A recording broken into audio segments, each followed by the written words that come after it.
Hello church family, welcome to our third in our series of reflections on the armour of God.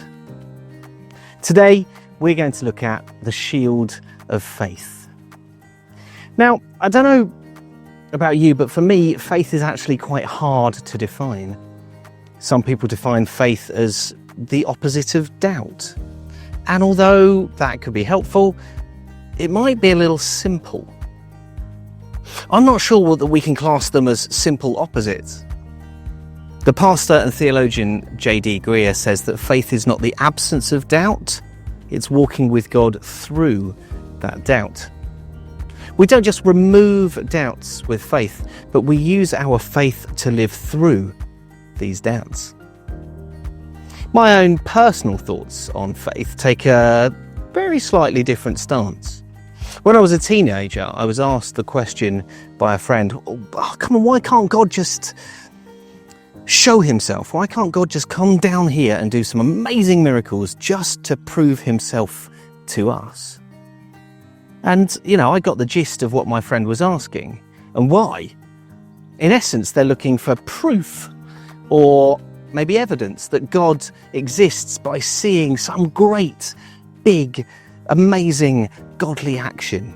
It would be hard to deny God's existence if he came down and we saw with our own eyes something amazing that only God could do.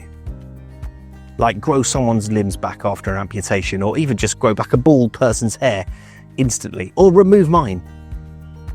Show me something unbelievable so that I can believe in you. That's what's being asked.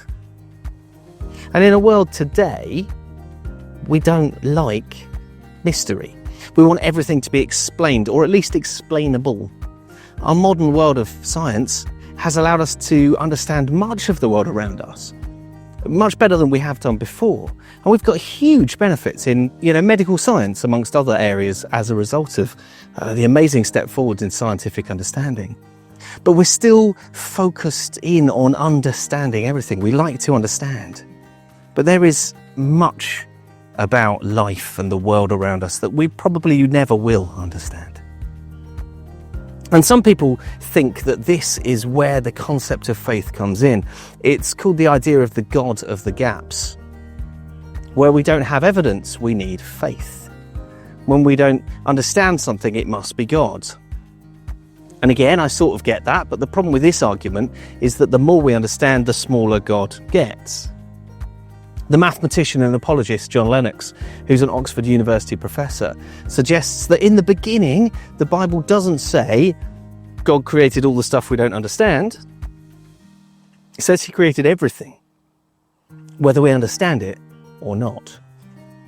God is not there to fill the gaps in our understanding. So when my friend asked me, why doesn't God just come down and show us something cool to prove his existence? I suggested that faith is actually not seeing the unbelievable, but believing the unseen. It's a sort of take on Hebrews 11 verse 1.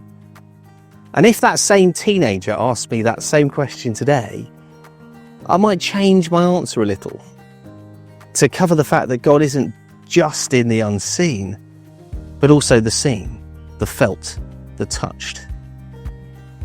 Faith is hoping, knowing, believing, and putting your trust in an all-powerful creator and a loving God.